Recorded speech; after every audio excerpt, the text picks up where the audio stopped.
I am in Bangkok, and I have the honor to be with Mr. Deepak Ohri. Deepak was the founder of an iconic landmark of Bangkok, Lebua Hotels, but now has a new endeavor, a new business, which is to name it properly, Luxury Atelier Maison Happiness Management Asia. Yes. So thank you for being with us, first of all. Thank you so much. Thank you very much. Would you like to tell us a little bit about your new project? I think my new company comes from what is happening all over the world. People are talking, but not able to understand those words. And it's very simple. These are three words that I and our company does, is creating luxury experiences. Okay. Second is increase the profitability of the business. And third is creating timeless food and beverage concepts. Now, one can go in detail because luxury experiences, everybody can say we can do it. But luxury experiences creating that falls under 5 pitfalls. And 90% of the people, they fall into that. And then it doesn't become a luxury experience, it becomes a quantity or a quantitative experience rather than a qualitative experience. That is, how do you tell people about your local culture and heritage? How do you create the price to match with the product? How do you bifurcate and channelize different kind of customers coming into a destination? In this case, we say Thailand, where a low budget traveler can also come and a high end traveler can also come. But how do you bifurcate that? How do you create and craft stories that bring people to this part of the world? And 5 is how, see, when you stay in a hotel, you don't stay in a hotel besides sleeping time for such a long time. You like to discover the city, you like to discover the culture, you like to discover the food. So how do you bring these kind of restaurants along with the private sector partnership and create this as a prominent destination? Actually, this is something I would like to ask you because I'm attending a lot of press conferences around the world, and many are speaking about luxury travelers, high spenders, experiences, storytelling. Everyone is looking and discussing about these buzzwords. But in many cases, I have the impression that they are not knowing exactly what is the meaning of those words and those type of services. So how you define luxury? Okay, before I'll come to how do I define a luxury, see, luxury can be anything. Luxury is not related to the price. Okay, that's interesting. A 100 baht noodle on the roadside can be a luxury. Okay.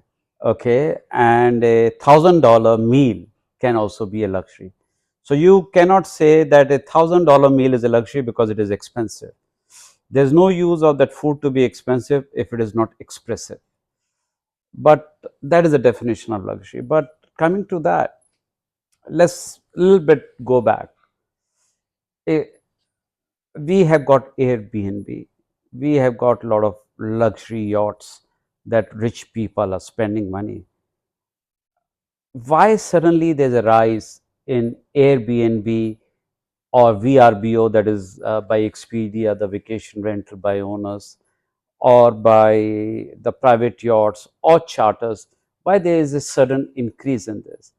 The sudden increase in this is because the destinations or the countries are not doing a good job to give these people who wants to spend that kind of lifestyle and that kind of money the environment. You know what the industry is saying. Hoteliers are complaining about, for example, the rise of Airbnb. But actually, it's not a problem of the founders of Airbnb. It's an issue that the customers had different needs that the hospitality industry could not deliver.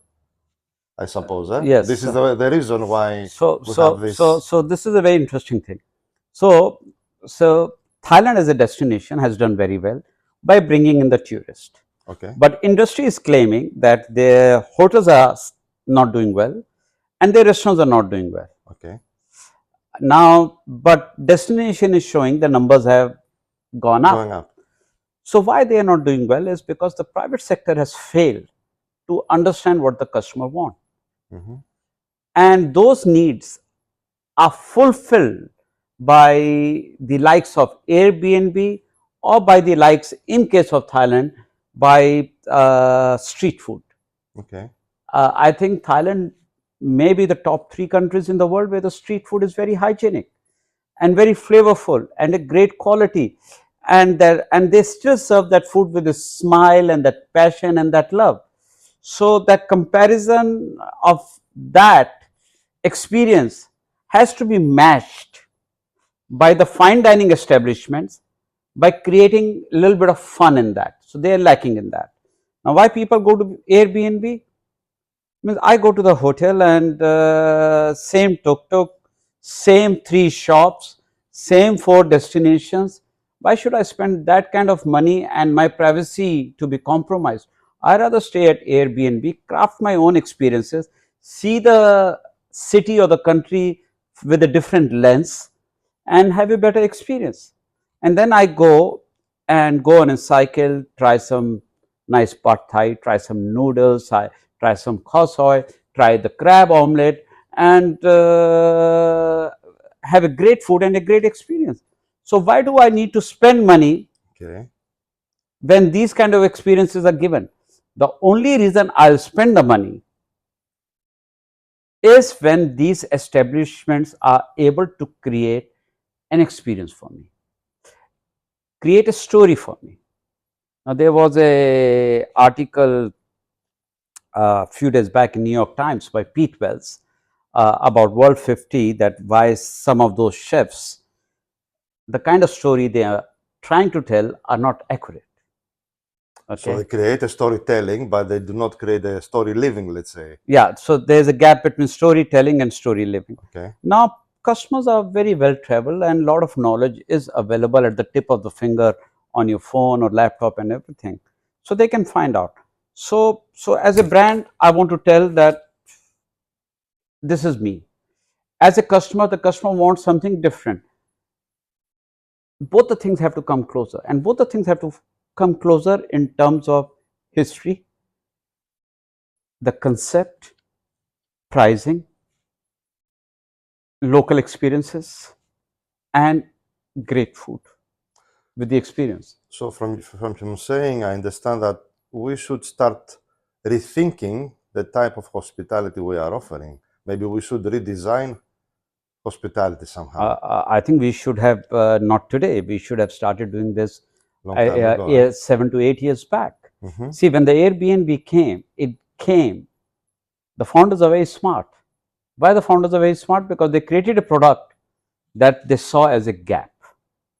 Yes. See, all these technology products that are doing so well, or those which are not doing well but are upcoming and will do well eventually, are coming not because these people are geniuses. They understand the customer, they understand what the customer want and what the customer need, and designing the product according to that. So the $1 million question would be, every tourism minister around the world would like to listen this answer. How can we redesign the tourism product we offer as a destination in order to manage and attract better quality tourism, whatever that quality means? Okay, so I'll give this answer to this question in 2 or 3 ways.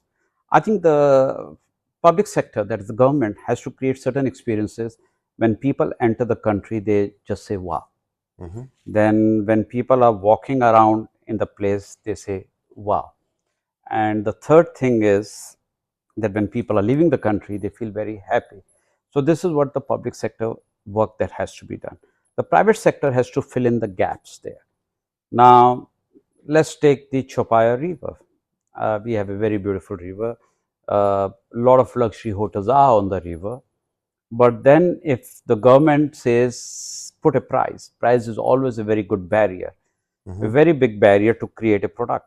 And if we bifurcate and create that by putting a minimum price, you will see there are different kind of people be on a cruise, so there will be less pollution. The atmosphere will be very calm, that loud noise coming from the boat would be reduced. The whole atmosphere will become serene, and you are channelizing one particular kind of customers on that area. And then those hotels are nice, they will learn to cater to these people, and they'll create experiences so that these customers are happy. And then the other customers can go to the different destinations. So we have to channelize that. Rather than speaking that we want to create a luxury destination, we should create one and let customers say that this is a luxury destination. Now, I mean, travel became so easy, so affordable that we reach a level that mass tourism now is everywhere. And there are a lot of discussions that maybe we should start thinking how to reduce tourism flows in certain destinations at least, for sustainability issues, environment issues. So what would you do? I went to a day club in Bali, and it was 6 of us, and they charge us a cover charge of $1,400 in Bali.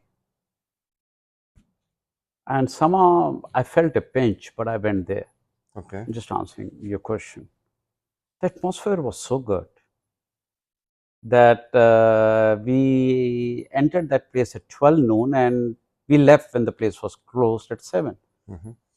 And then the next day again we went there, because we saw our privacy was maintained. The people are not looking at you. They are similar kind of people, similar kind of atmosphere. So somebody told us that why don't you go to another day club also? There, Bali is famous for day club. So we went and said it is cheaper. We went, it was cheaper. There's a less entry fees, but the atmosphere was very bad. Okay.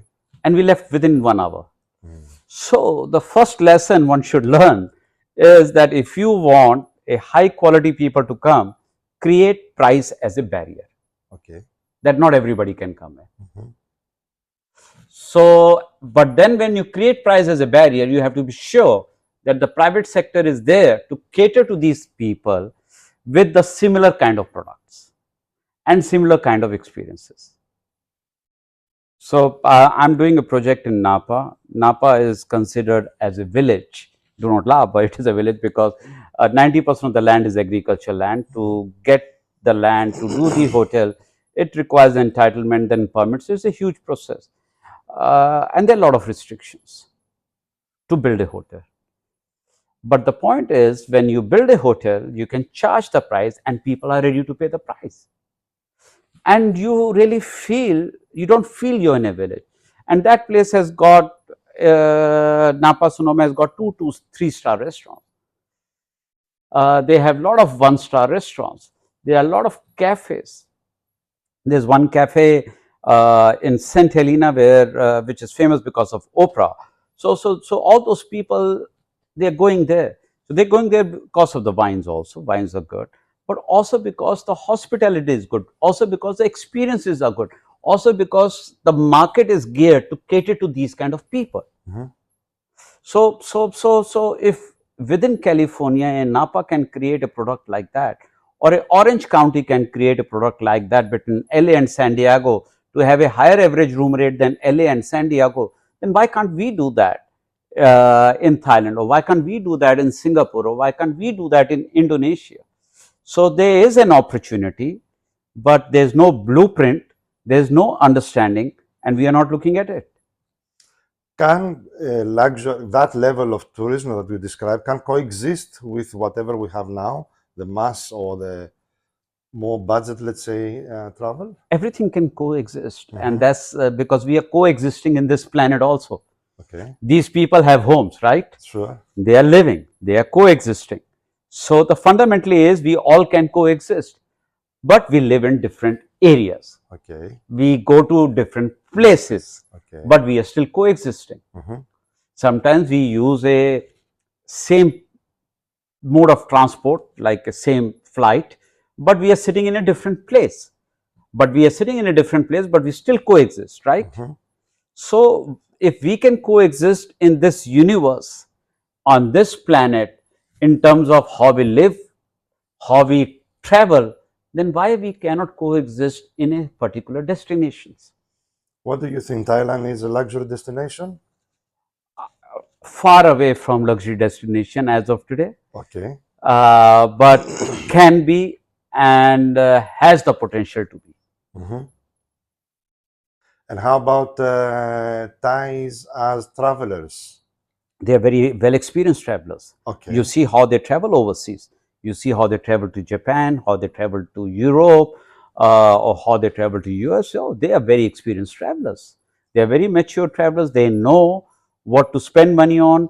I think Thai's knowledge on wines is at a very high level.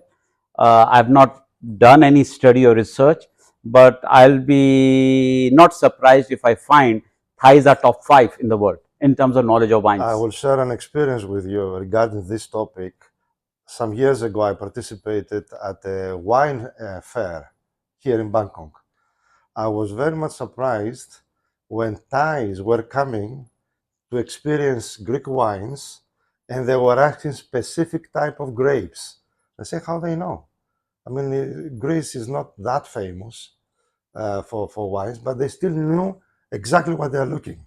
Oh, they're very knowledgeable. So they're very, like you said. Yeah. So they're very knowledgeable customers. So when you have a customer within your country who are so knowledgeable, what is stopping you from bringing the like-minded customers from the other place?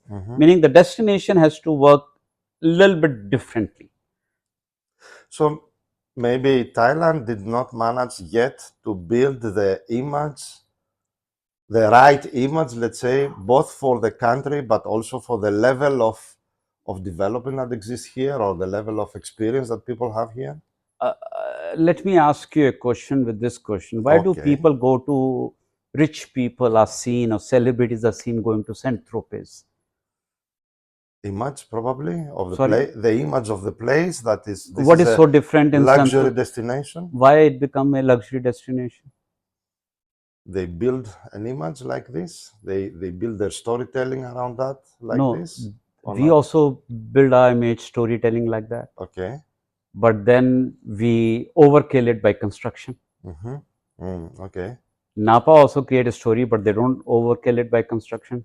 Saint Tropez also, they don't overkill it, and each product has got its privacy, it has got its space. Why do people, it's a tourism authority of Thailand research that most travelers are taking Airbnb and they are taking street food. It is their research. And they're going for street food. So why these customers who are spending on flights, they're spending more on flights now, why they're choosing Airbnb and why and they're taking expensive villas, and why they're going for street food if they have that kind of money? Experience. Because they're getting the true story. And actually Thailand, I think, is, I don't know, maybe is the only destination market that managed to have Michelin star for a street food. No, Mexico also has. Mexico also, okay. Just 2 weeks back, Mexico came. It is a hole in the wall. Okay. Actually, that one-star Thai restaurant J5 is better. You have to see the one in Mexico, the taco place. So it's a hole in wall. Not more than 4 or 6 people can stand inside. Okay. And it has earned its 1 star also. So these places are there. But my point is, when these other countries can create the luxury destination, what is stopping us from doing it? So with your new company, this is the, you are going to give all these replies to whoever would like to... we are a very new company. We have done 3 projects. In 3 projects, we worked with a 2-star restaurant which became 3-star. We worked with a restaurant in Europe which was 0-star, became 1-star. And we worked with a luxury brand which is rated as the top luxury brand of this 2024 year. So it's a good beginning for us. I think we got that confidence because when I started the company, there were 3 questions that were asked to me. when I went to people, who have you worked with? I said, no one. He said, no, we only give work to experienced people. Okay. Second thing is they asked, oh, do you have a team? So you need the team. But I think luckily we got these 3 top big names where we have, and I'm in touch with a few destinations where we can create luxury experiences for them. Let's see how it goes. So I think that is something we do very well in creating luxury experiences. You share your experience, also your knowledge, by authoring a book. Yes. We like to. I authored one book. I authored one book called A Bridge Not Too Far, which became a curriculum at the business school. Not only it is about my story, but the way the story has been crafted by giving the management lessons and marketing lessons to the new generation. I am looking at writing another book, which I don't want to tell the subject, because before I start writing, I don't want that come. But that book, that topic I'm writing is very interesting, but nobody has written that any book on that topic. So yes, so I have written a book. I have an idea what the luxury consumer want. So somebody was asking me, how can you tell me? And I was sitting with him at a luxury hotel. How can you say that you can create a luxury experience? I can give the thing cheaper also. So I said, yeah, very good, you can give. So I said, let me ask you a question. Yes. I said, how much this coffee would be we are having? We were having cappuccino. He said, 230, 240 baht. I said, if they give you at 60 baht, he said, then I think something is wrong. I said, this is the problem. Exactly. Okay. I said, you answer the problem. The establishment is thinking they are giving value for money. Customer is thinking that this place cannot sell at this price. There's something wrong. So there's a mismatch. Now we come and create and bring these 2 expectations closer. I see that you give a lot of emphasis on gastronomy. You know, luxury and experience in general starts from there. Gastronomy, because gastronomy is the easiest way to understand the local culture. And the story and people. So why do you think many people are staying Airbnb and going to the street food? Because they are not interested in that gem tower or this tower or that tower experiences. They are interested in the experiences of local people, the culture of Thai people, how they prepare their food, the storytelling. They are finding, it's a fact finding and the truth fact finding thing. I need to ask you something. Yeah. I see the name of your company, Luxury Atelier Maison Happiness. How do you combine the happiness with all the rest? Happiness is a purpose. Okay. So once you have a purpose of your life, you're always happy. So there's a purpose. So you also give purpose to the travelers through the experience they are living. Yeah. So we create experiences, and this gives a purpose to the traveler to come to that destination. And the purpose is given to the establishment that is giving the experience, is they have a purpose to give that kind of experience. So both of them work on a purpose, and there's a happiness. Excellent, excellent. Last but not least, you are considered as an innovator in the industry. And I want to ask you, how much space there is nowadays for innovation in travel and hospitality? Some may think, oh, we have everything almost. So is there space for innovation in the industry? It is, but you have to be bored. You have to be bored. Yeah, B-O-R-D. Boredom gives you creativity. Because when you're bored, you don't know what to do, and suddenly a fear comes in. And when the fear comes in, you start going to your brain rewinds back to the past. Oh, this is the mistake, this is the mistake. Okay, let me correct it. And suddenly you know that you have created a new product. So I get bored very fast. So actually the moment you start settling down and feeling comfortable that you achieved what you have to achieve, your creativity and innovation is finished. Then you stop. Okay. All right. So you have to be feeling bored. And when you feel bored, you are creating products. Let's see how bored you are going to feel and how many products you are going to create then. Thank you. Thank you very much for this Thank you. discussion. Thank you. Very Thank you very much. interesting. Thank you.